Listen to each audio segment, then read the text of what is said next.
พุทธานุภาพดำเนินรายการโดยพระธรรมกิติเมธีผู้ช่วยเจ้าวาดวัดราชาธิวาสวรวิหาร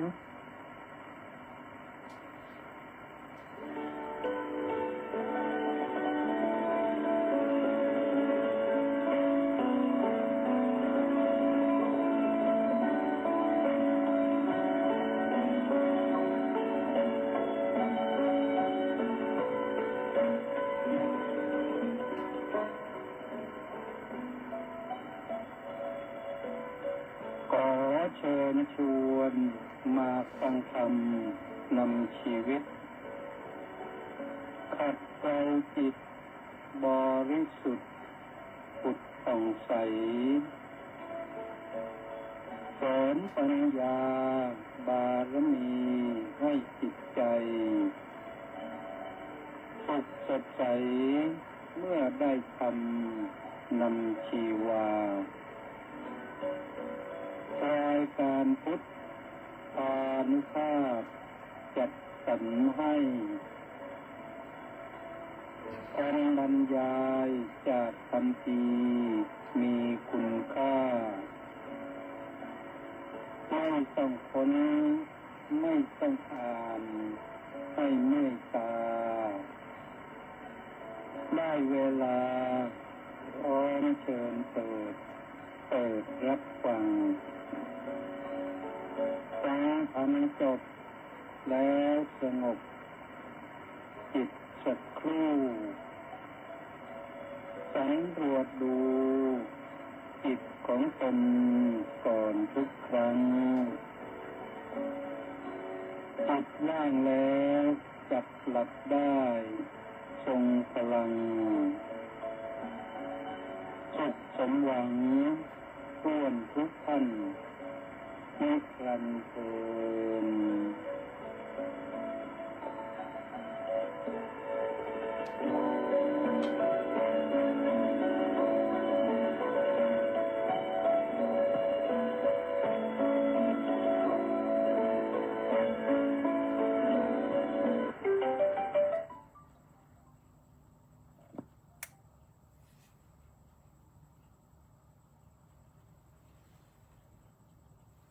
อะระหังสัมมาสัมพุทโธภควาบุตถังภะคะวันตังอภิวาเดมิ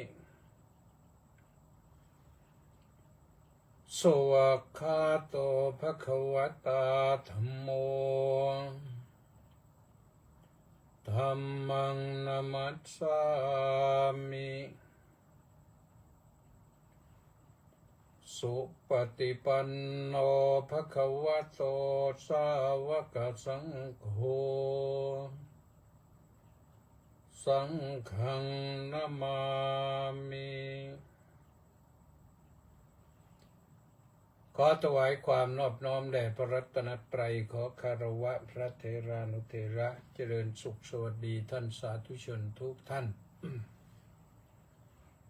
วันนี้ก็ได้ทำหน้าที่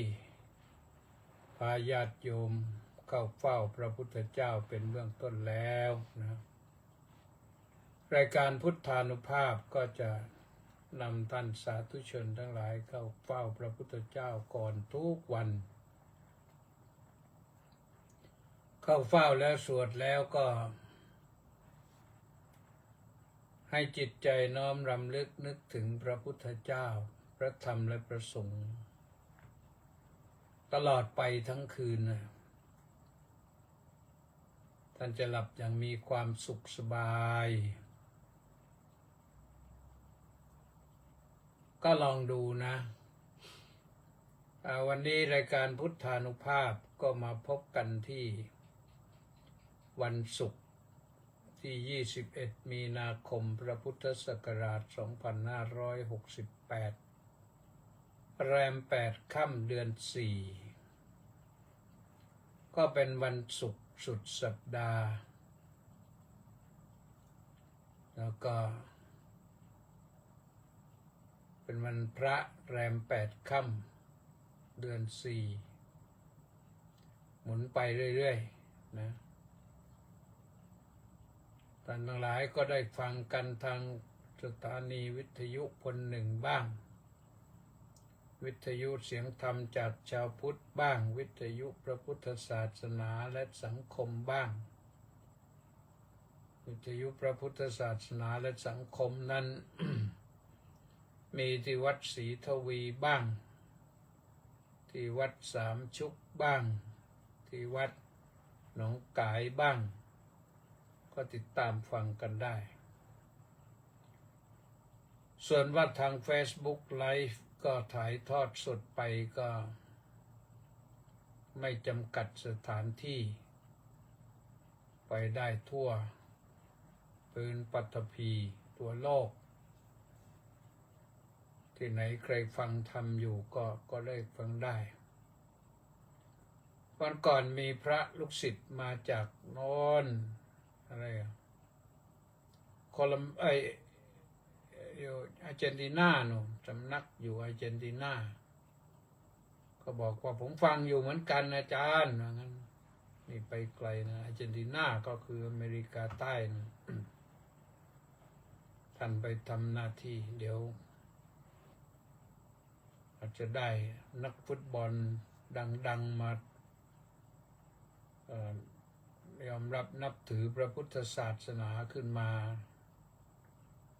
ศรัทธาขึ้นมาจะได้มาถ่ายทอดฟุตบอลให้ไทยบ้าง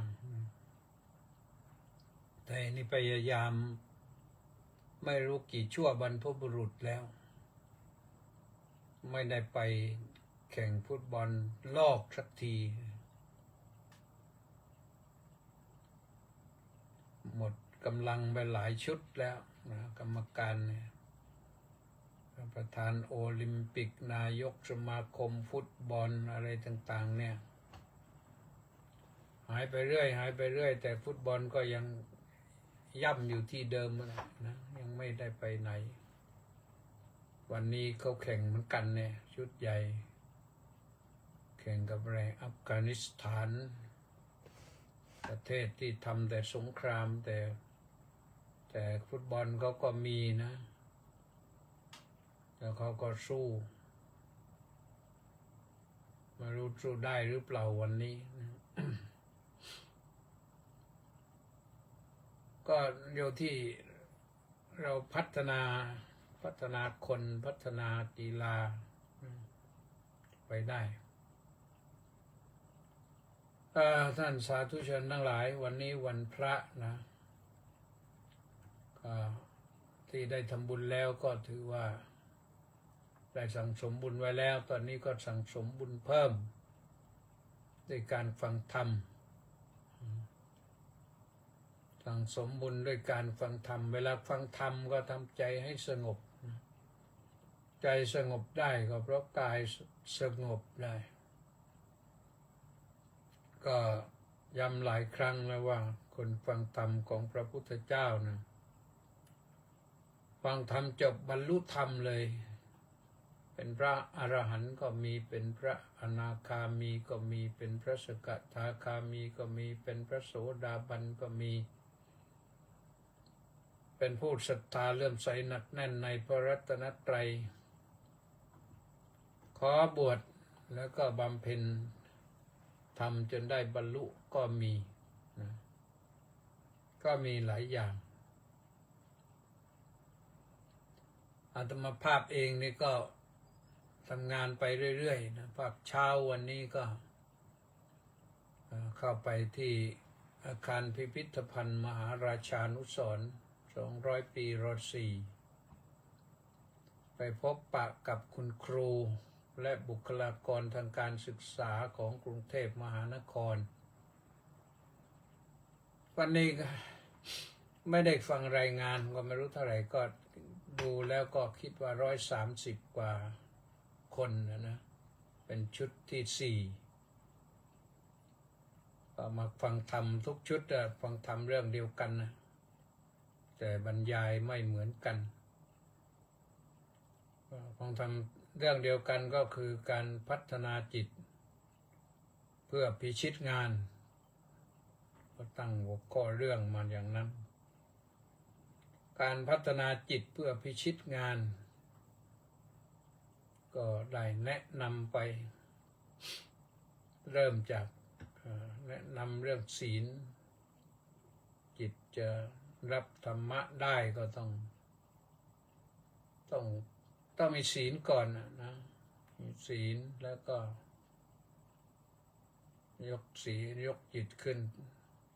สู่ภาวนาฟังธรรมไปภาวนาไปก็ใช้เวลาสัก30 นาทีเป็นการปฐมนิเทศเปิดต้อนรับแล้วก็แนะนำอะไรต่างๆเล็กน้อยของใหม่บ้างของเก่าบ้างย้ำที่เป็นครูตามแบบอย่างพระบรมครูคือสวดอิติปิโสได้แล้วก็นึกได้เลยว่าเป็นอะไรบ้าง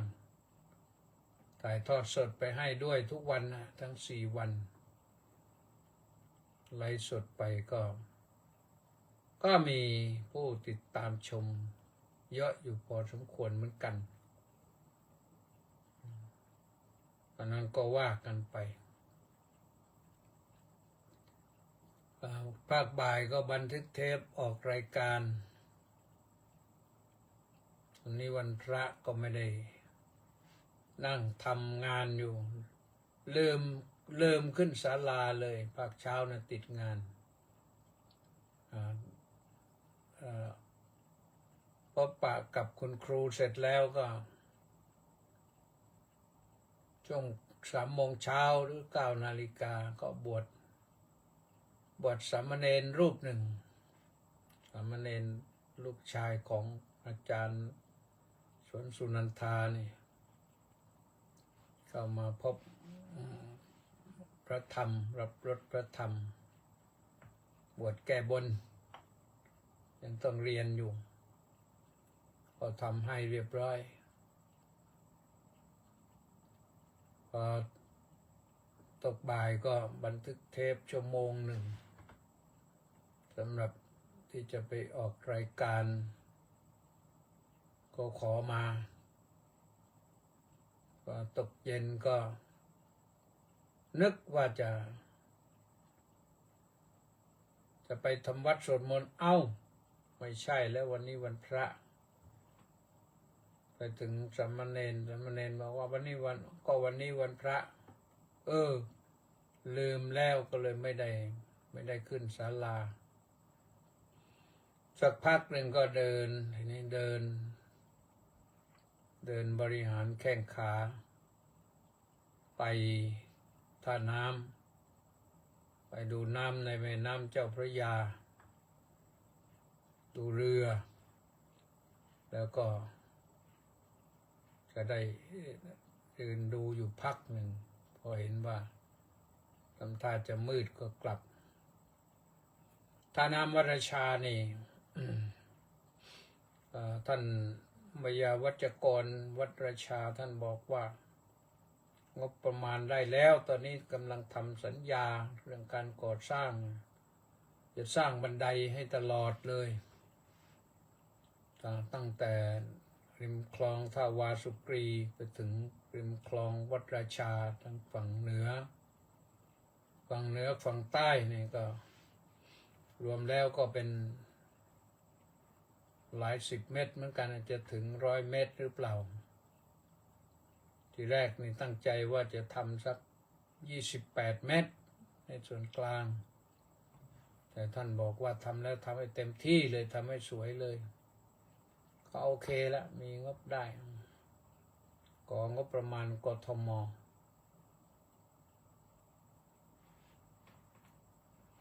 ทราบข่าวว่ากทมอนุมัติมาแล้วงบตอนนี้ก็กำลังทำสัญญากันคงไม่นานเท่าไหร่จะได้เห็นคาดว่าปีนี้บันไดจะเสร็จปีนี้ก็ปีหน้าก็จะจัดลอยกระทงฉลองบันไดให้ใหญ่โตเลยโยมก็ไปติดตามชมกันก็แล้วกันนะ ทีนี้พรุ่งนี้ก็มีงานต้องไปวัดพระศรีมหาธาตุบางเขนตั้งแต่เช้าเลย ไปถวายความรู้นักเรียนพระสังฆาธิการที่จริงแล้ว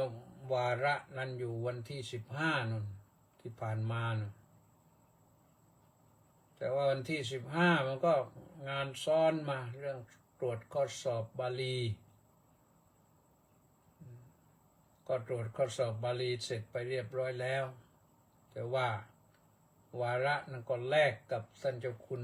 พระเมธาวินัยรสท่านเจ้าคุณก็ใจดีได้เลยครับได้เลยก็เลยพรุ่งนี้ต้องไปทำหน้าที่ในเวรของท่านในวาระของท่านวาระของเรานั้นท่านทำแทนไปแล้วตอนนี้ก็ต้องไปทำพรุ่งนี้ไปตั้งแต่เช้าเนี่ยเข้าใจว่าวาระมันจะถึงเย็นนั่นแหละ17:30เนี่ยจะเสร็จงานวันกลับวัดก็คงจะค่ำวันเสาร์ปกติเนี่ยวันเสาร์ก็จะไปฟังสวดงานบำเพ็ญกุศลศพท่านอาจารย์เจ้าประคุณสมเด็จพระมหามุนีวงศ์วัดโสมนัสวิหารพรุ่งนี้ไม่แน่ใจว่าจะมีเวลาหรือเปล่าเพราะเขาคงไม่ทันนะถ้าว่าไปถึง17:30นี่เพราะว่าเขาสวดในปกติก็สวด6 โมงเย็นกว่าจะได้ออกรถก็ว่าไป10 นาที15 นาทีก็คงจะต้องเว้นนะพรุ่งนี้ต้องเว้นนะเสาร์นี้ต้องเว้น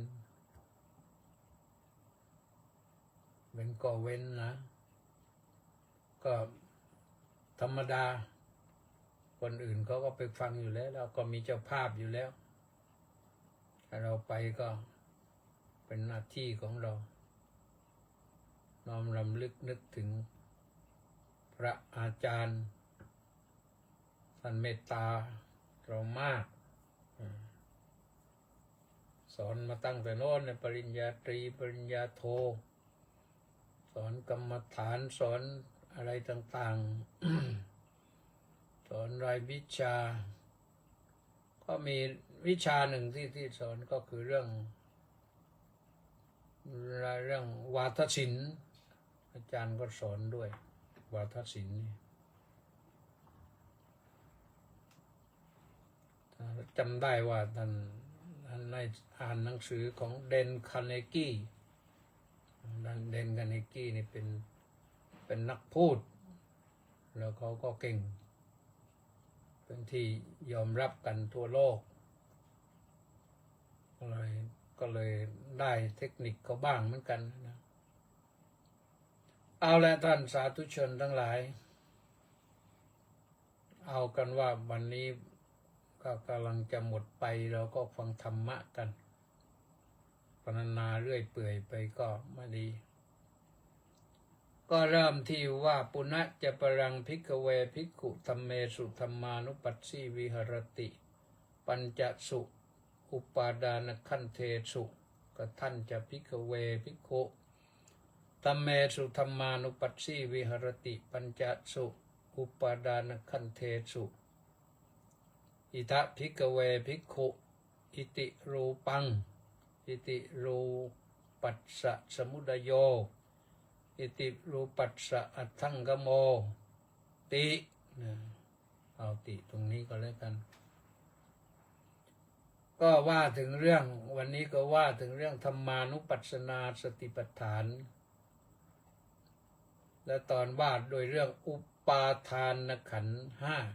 5ปกติแล้วญาติโยมก็ไม่ค่อยจะได้ฟังเรื่องคำว่าอุปาทานขันธ์อะไรคืออุปาทานขันธ์ได้ยินมาแต่ขันธ์5นะนี่อุปาทานขันธ์5ขึ้นมาอีกเนี่ยขันธ์5ก็เหมือนเดิมนั่นแหละ นะรูปขันธ์เวทนาขันธ์สัญญาขันธ์สังขารขันธ์วิญญาณขันธ์5 ขันธ์ขันธ์นี้ไม่ใช่ขันธ์ทองขันธ์เงินไม่ใช่ขันธ์น้ำพานรองไม่ใช่ขันธ์อลูมิเนียมเป็นขันธ์ที่แปลว่ากองขันธะนะขอไข่แม่อนากาศนอนหนูทอทงอ่านว่าขันธะแต่เรามาใส่การันที่ทอทงก็อ่านออกเสียงว่าขันอย่างเดียวใส่การันหรือเขาเรียกว่าทันตคาตคือคาดเสียงคาตะก็คือคาดเสียงตัวนั้นเนี่ยที่ออกเสียงว่าขันธะนั้นมันไม่ต้องออกเสียงพอใส่การันแล้วเรียกว่าขันธ์เฉยๆหรืออุปาทานขันธ์อย่างนี้อุปาทานขันธ์5ก็เป็นอุปาทานแล้วก็ใส่ตัวขันธ์ลงไป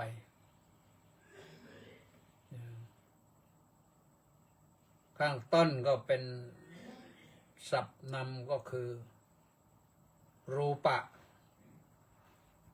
รูปะนี่เรามาสวดนะที่จริงในบทสวดมนต์ธรรมวัดเช้านั่นก็มีรูปปาดานขันโธเวทนูปาดานขันโธสัญญูปาดานขันโธสังขารูปาดานขันโธวิญญาณูปาดานขันโธเยสังปริญญายะทระมาโนโสภะคะวาที่เราสวดกันในธรรมวัดเช้านะธรรมวัดเช้าก็บทนี้มันเป็นบท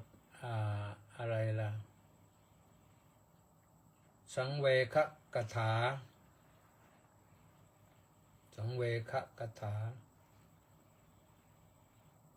สวดให้เกิดจิตใจเข้าหาธรรมะโดยเร็วพลันเรียกว่าสังเวคะเวคะนั่นแปลว่าเร็วสังเวคะก็อย่างเร็วที่ยกขึ้นมาตะกี้นั่นก็แปลว่าท่านผู้เห็นภัยในสังสารวัฏทั้งหลายยังมีข้ออื่นอีกนะข้ออื่นคืออะไรธรรมสุธรรมานุปัสสีวิหรติการพิจารณาธรรมในธรรมทั้งหลายพิจารณาอย่างไงปัญจสุอุปาทานขันธ์เทสุคือในอุปาทานขันธ์ทั้ง5นั่นแหละก็ท่านจะภิกขเวภิกขุท่านผู้เห็นภัยในสังสารวัฏทั้งหลายมันคืออะไรอย่างไรล่ะทำพิจารณาธรรมในธรรมทั้งหลายนะคือปัญจสุอุปาทานขันธ์เทสุคือพิจารณาในอุปาทานขันธ์5นั่นแหละทีนี้ก็อิทะภิกขเวภิกขุท่านผู้เห็นภัยในสังสารวัฏทั้งหลายภิกษุในธรรมวินัยนี้พึงพิจารณาอิติรูปังว่าอันนี้รูปอิติรูปัสสะสมุทัยโยอันนี้ความเกิดขึ้นแห่งรูปอิติรูปัสสะอัตถังคโมอันนี้คือความดับแห่งรูปไปเวทนาสัญญาสังขารวิญญาณก็ว่าไปอย่างนี้เป็นเคลียร์ให้หมดเลยเคลียร์ไปตลอดทาง พระพุทธเจ้าจำแนกแจกแจงอย่างละเอียดทีนี้เอาว่าอุปาทานเนี่ยอุปาทานแปลว่าความยึดมั่นนะอุปอาทานเข้าไปยึดมั่นอุปเข้าไปใกล้มั่น2 อย่าง3 อย่างแปลได้3 อย่างอุปนี่แปลว่าเข้าไปอุปแปลว่าใกล้อุปแปลว่ามั่นเราจะมาแปลตรงนี้ว่าอุปาทานก็แปลว่าเข้าไปยึดมั่นอะไรที่จริงทานแปลว่าให้พออาทานแปลว่าเอายึดเอายึดอะไรทีนี้รูปูปาทานขันธ์ยึดเอารูปมานี่ก็ถามอีกแล้วรูปคืออะไรรูปคือสิ่งที่เราเห็นได้ด้วยตารูปทั้งหลายทั้งปวงเดี๋ยวก็มีรูปภายในรูปภายนอกอัจฉตังวาปหิตาวาโอลาริกังวาสุขุมังวานะเป็นภายในเป็นภายนอกก็พิจารณาที่รูปของเรานี่แหละรูปร่างกายเราเนี่ยตรงนี้ต้องขยายออกไปที่เป็นรูปเราเห็นเองเนี่ยไม่เหมือนกับคนอื่นเห็นนะถ้าคนอื่นเห็นเนี่ยเห็นรูปของเราก็เห็นโดยนิมิตคือเห็นในภาพรวมว่าเราก็เป็นอย่างนี้แหละหน้าตาก็จำได้ว่าเป็นอย่างนี้แหละ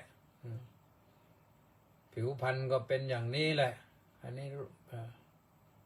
หรือรูปใครๆก็เหมือนกันนะเราเห็นรูปคนที่เรารักรูปที่คนที่เราชังเราเกลียดรูปคนที่เป็นศัตรูกับเรารูปที่เป็นผู้มีอุปการะคุณต่อเราเนี่ยเราเห็นรูปเขาแต่ในที่นี้เน้นให้มาพิจารณารูปของตัวเองคือเป็นอัจฉตะรูปังคือรูปภายในรูปภายในนี่เราก็มาดูรูปเราพอพิจารณาเบื้องต้นก็คือเห็นนะว่าข้างนอกนี่มันเป็นอย่างนี้เราเห็นบ้างไม่เห็นบ้างแต่เราปกติแล้วเรามองหน้าเราไม่เห็นแต่เราก็มีกระจกเงาส่องให้เห็นหน้าเราว่าเป็นอย่างไรแต่สิ่งที่พระพุทธเจ้าทรงมุ่งหมายนี่จะให้พิจารณารูปภายในว่ามันอันดับแรกมันเกิดมีขึ้นได้อย่างไรก็ทรงแสดงว่ารูปนี้ประกอบขึ้นจากธาตุ4มาเป็นรูปเป็นร่างกันเนี่ยก็ธาตุอะไรที่แข็งที่ในร่างกายของเราเนี่ยก็ตั้งแต่ผมขนเล็บฟันหนังเนื้อเอ็นกระดูกเยื่อในกระดูกม้ามหัวใจตับผังผืดไตปอดไส้ใหญ่ไส้น้อยอาหารใหม่อาหารเก่ามันสมองนี่20 นะ20 อย่างเรียกว่าเป็นธาตุดินมันแข็งมันมีธาตุดินเจือปนอยู่มากแต่ธาตุดินนี้เหมือนกันไหมกับดินที่เราเดินเหยียบไปเหยียบมานี่มันก็เหมือนกันนะถ้าทอนลงไปในรายละเอียดแล้วมันเหมือนกันแต่เราดูอย่างนี้มันก็ไม่เหมือนกันเพราะรูปเรานี่เป็นส่วนย่อยแล้วรูปแผ่นดินเนี่ยเป็นเปลือกโลกนี่มันก็อยู่ตามธรรมดาของเปลือกโลกแล้วก็เปลือกโลกมันไม่มีวิญญาณมันไม่มีวิญญาณขันธ์ประกอบแต่ในชีวิตของเรานี่มันจะมี5 ขันธ์ขันธ์แรกก็กำลังกล่าวถึงอยู่คือรูปขันธ์ 20แล้วก็อีกธาตุน้ำเป็น12นะน้ำดีน้ำเสลดน้ำหนองน้ำเลือดน้ำเหงื่อน้ำมันข้นน้ำตาเปลวมันน้ำเปลวมันน้ำลายน้ำมูกน้ำไขข้อน้ำมูดนี่12อย่างอย่างนี้อยู่ในร่างกายของเราก็ทำให้ร่างกายนี้มันชุ่มฉ่ำอยู่พอสมควรถ้าเป็นแผลก็เลือดไหล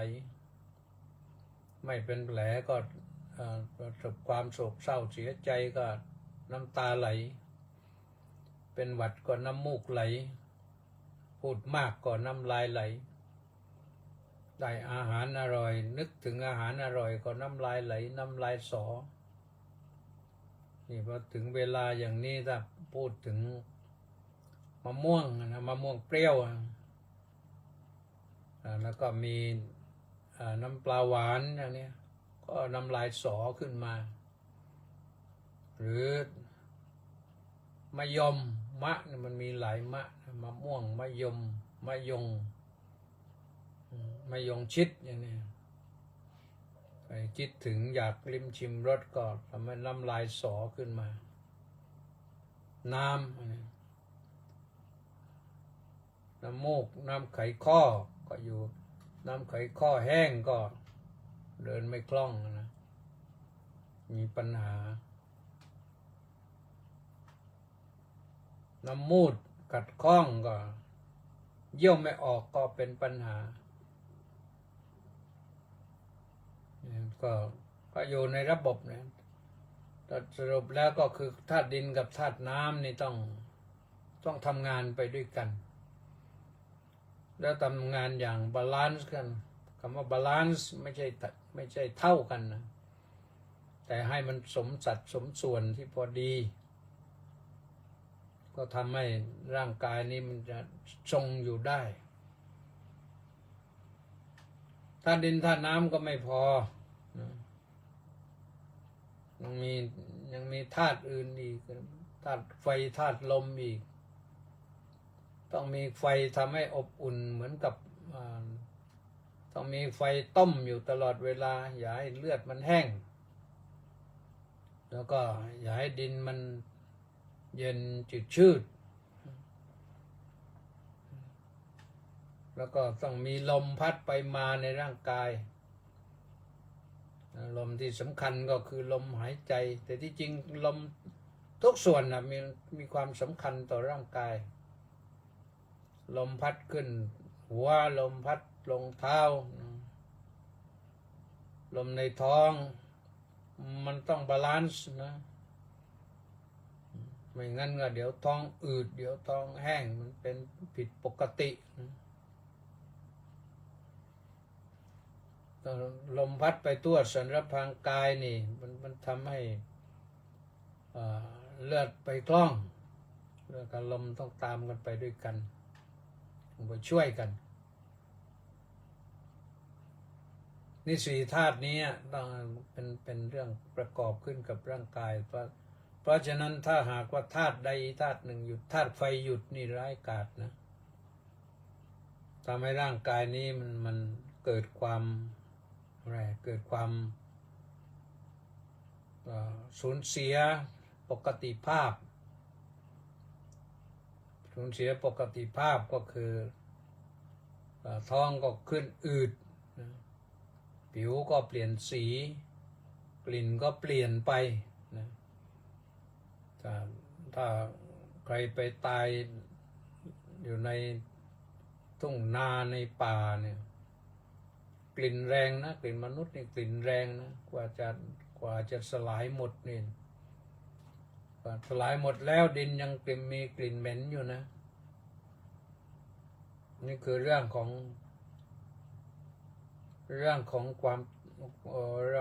ร่างกายเรื่องของรูปอื่นก็เหมือนกันนะรูปที่เป็นภาพถ่ายนะมันก็อยู่ได้ชั่วครั้งชั่วคราวร่างกายนี้ก็อยู่ได้ชั่วครั้งชั่วคราว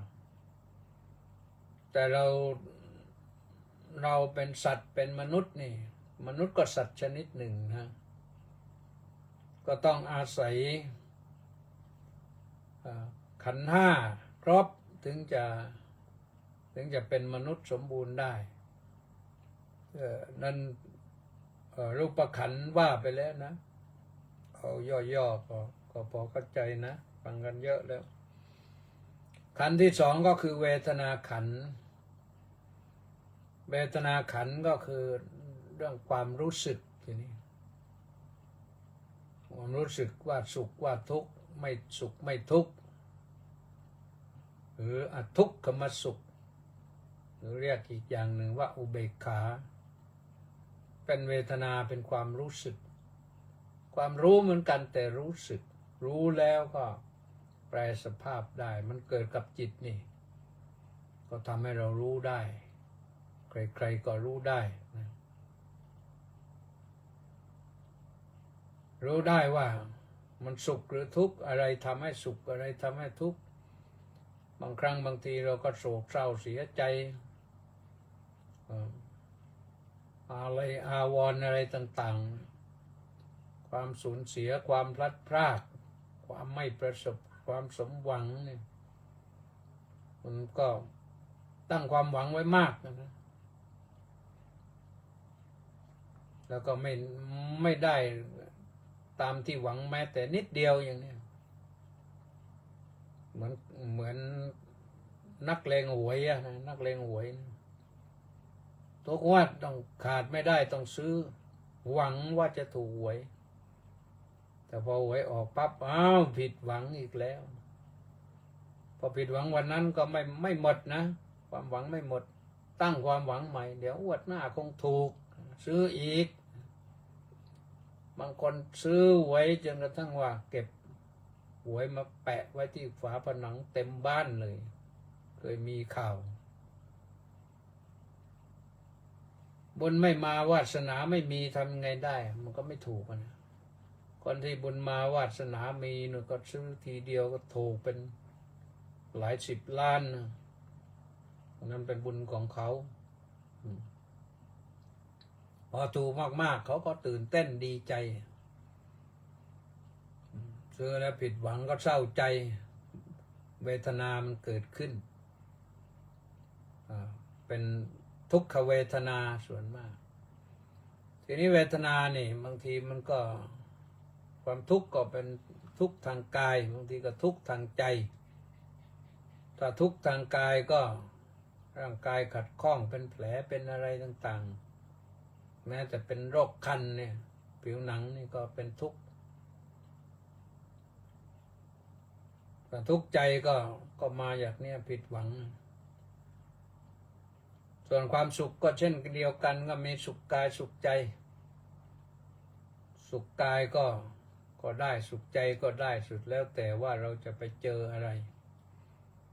เราเจอสุขกายก็สุขกายได้สัมผัสเย็นร้อนอ่อนแข็งที่พอใจแต่ถ้าสุขใจก็ใจได้ประสบความสำเร็จได้สัมผัสในสิ่งที่ต้องการที่ปรารถนาก็มีความสุขใจลักษณะอย่างนี้ก็พระพุทธเจ้าก็สอนให้เราทำความรู้จักเข้าใจมัน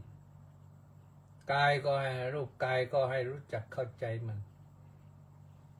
เวทนาก็ให้รู้จักเข้าใจมันอย่าไปยึดมั่นถือมั่นจนเป็นทุกข์จนลืมถ้ายึดมั่นถือมั่นก็เป็นอุปาทานอุปาทานแปลว่าความยึดมั่นถือมั่นความยึดถือมั่นแล้วก็ไม่ปล่อยไม่วางก็ตราบใดที่ไม่ปล่อยไม่วางก็เป็นทุกข์อยู่นั่นแหละโดยเฉพาะอย่างยิ่งทุกขเวทนาเนี่ยจำเป็นต้องรู้เท่ารู้ทันเพื่อจะได้ปล่อยวางหรือบ้างชีวิตไม่ได้อยู่กับสิ่งนั้นสิ่งเดียวชีวิตต้องอาศัยอีกตั้งหลายอย่างสิ่งดีๆมีอีกเยอะนะบางคน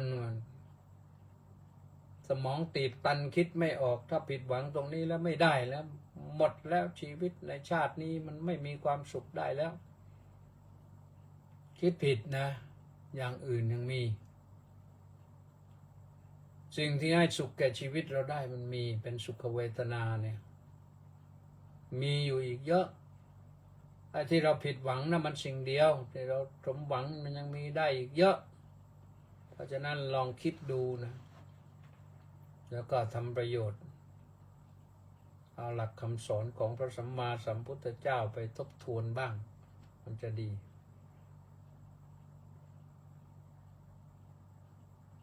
ตัวที่สามก็คือสัญญูปาทานขันธ์ความยึดมั่นในสัญญานะแปลว่าความจำไม่ใช่สัญญาที่ไปทำข้อตกลงว่าจะกู้หนี้ยืมสินอะไรก็แล้วแต่นะจะกู้หนี้หรือให้เขากู้หนี้จำแต่ตัวนั้นมันก็ไม่ได้แต่สัญญานี้หมายถึงความจำหมายถึงความจำของเราจำแล้วมันก็ลืมแล้วก็มาปั๊มเปอ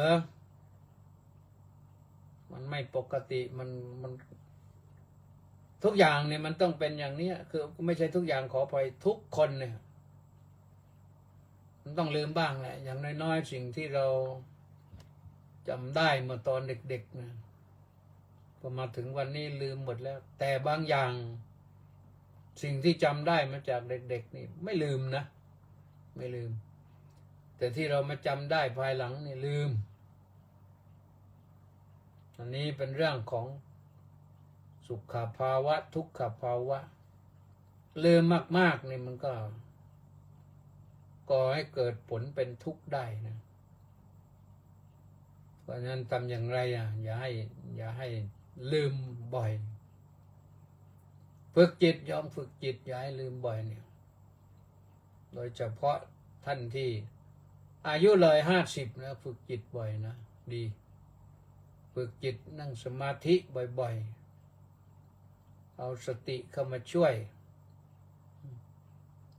สมาธิอย่างเดียวก็ไม่ได้มันหลับใช่หรือไม่ก็พอได้สมาธิหน่อยคิดฟุ้งซ่านไปอื่นเสียก็ได้แต่ต้องมีสติให้เรารู้ว่าเนี่ยสติปัฏฐานนี่แหละต้องใช้สติปัฏฐานนี่แหละสติพิจารณาทำอะไรอย่าให้พลาดอย่าให้ขาดสติสัญญานี่ก็เหมือนกันจะจำแม่นก็ต้องมีสติด้วย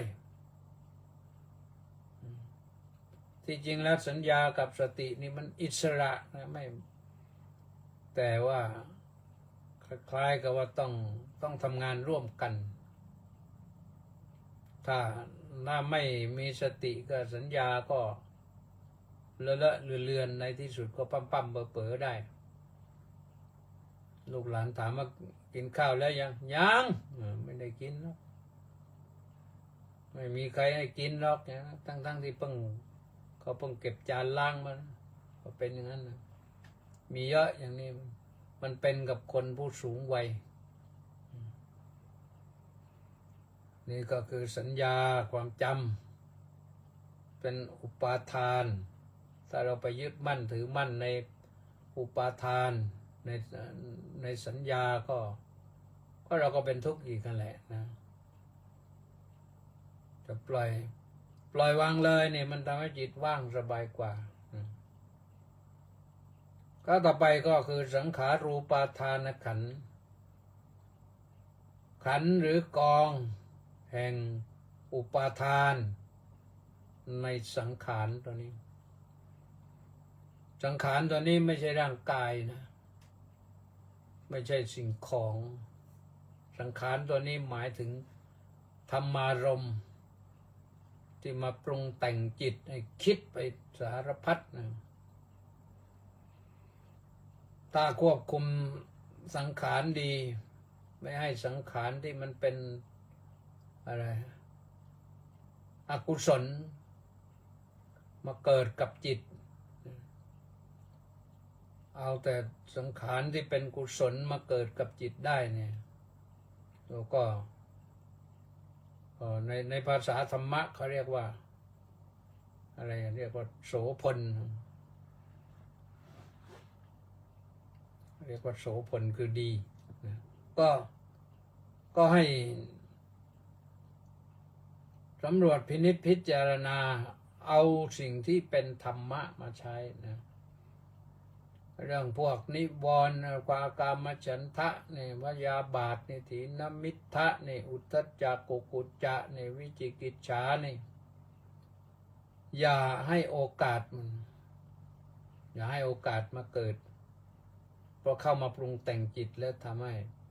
เพี้ยนกามฉันทะมาปรุงแต่งจิตก็คนก็เพี้ยนพยาบาทมาปรุงแต่งจิตก็คนก็เพี้ยนถีนมิทธะความง่วงเหงาซึมเศร้ามาปรุงแต่งจิตก็เพี้ยนอุทธัจจะกุกุจจะความฟุ้งซ่านความรำคาญนั่งรำคาญอยู่ตลอดก็เพี้ยนได้นะวิจิกิจฉาความลังเลสงสัยตัดสินใจลงไม่ได้ว่าโดยเฉพาะอย่างยิ่งในเรื่องพระรัตนตรัยในการเวียนว่ายตายเกิดนี่แต่ถ้าสงสัยในปฏิจจสมุปบาทในอริยสัจสี่นี่มันไม่เจริญก้าวหน้าแล้วนะพัฒนามัวแต่สงสัยอยู่นี่ไปไม่รอดทำงานก็ไปไม่รอดนะไม่สำเร็จเพราะตัวนี้มันตัวละเอียดนะว่าด้วยอารมณ์มาปรุงแต่งจิตนี่มันละเอียดอารมณ์ที่มาปรุงแต่งจิตนั้นเรียกว่าสังขารนะตัวปรุงแต่งข้อสุดท้ายก็คือวิญญาณูปาทานขันธ์ขันธ์คืออุปาทานขันธ์คือวิญญาณ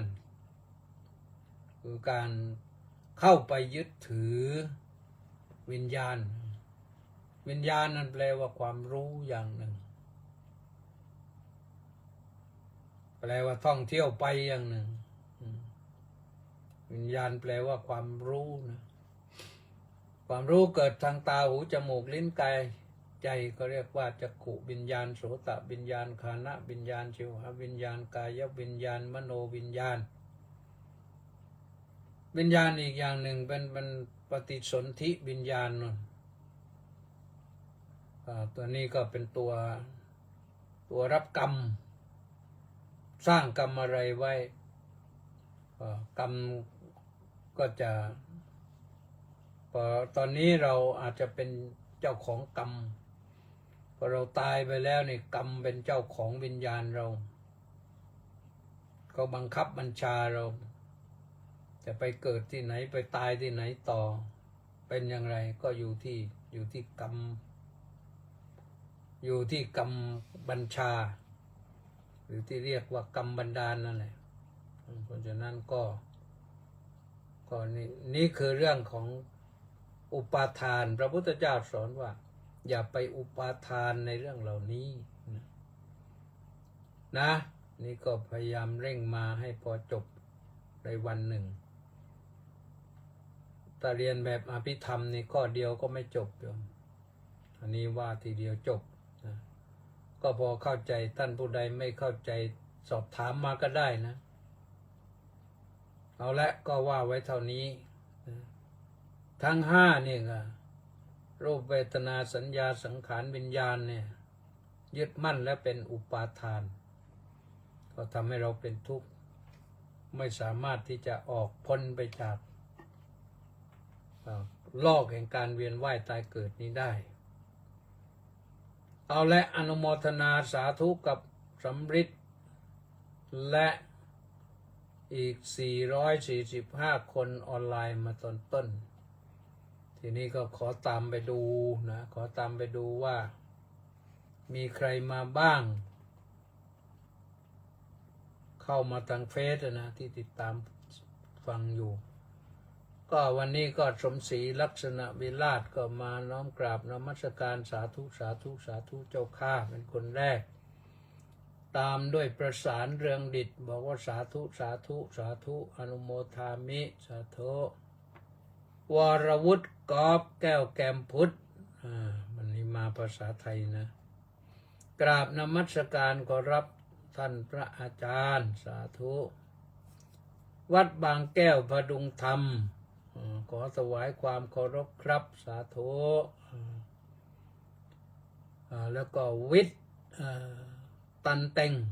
น้อมนมัสการครับผมสาธุสุขมวง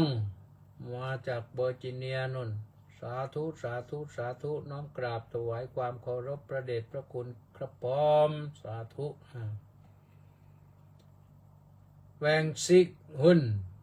ขอน้อมกราบนมัสการพระเดชพระคุณท่านเจ้าคุณด้วยความเคารพอย่างสูงครับสาธุสาธุสาธุสาธุด้วย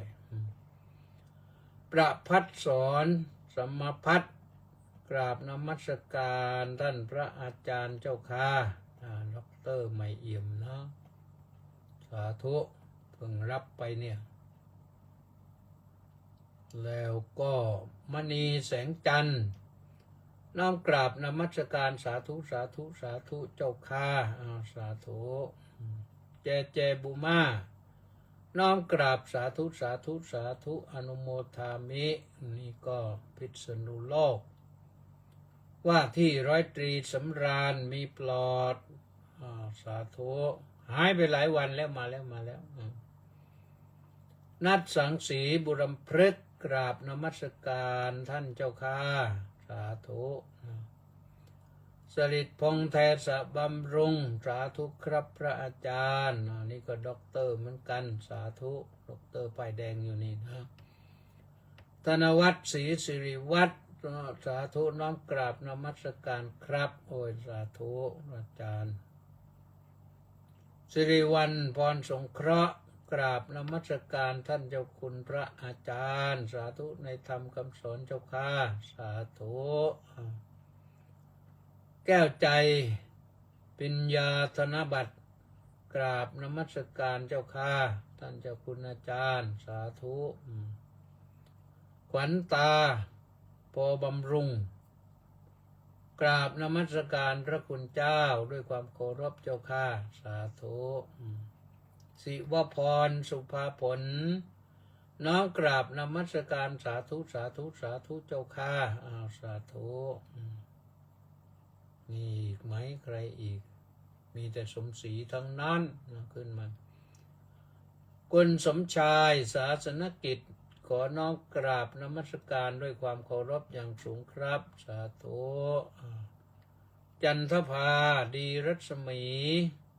น้อมกราบนมัสการค่ะเนติแก้วเคนขอน้อมใจถวายความเคารพครับท่านเจ้าคุณสาธุธนสรคุ้มจอหอนี่ได้ประโยคสองนะเนี่ยประโยคสองไม่เอี่ยมวัดราชาสาธุครับกิมินบุญท่าน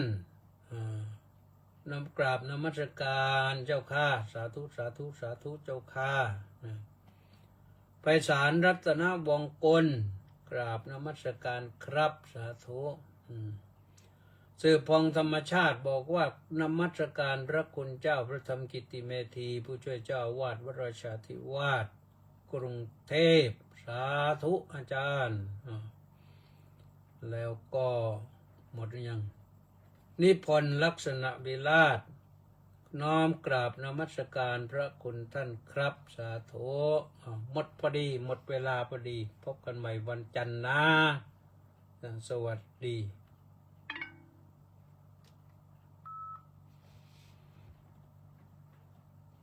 เร่งจบเลยอ่านหมดเลยเอาละสาธุสาธุ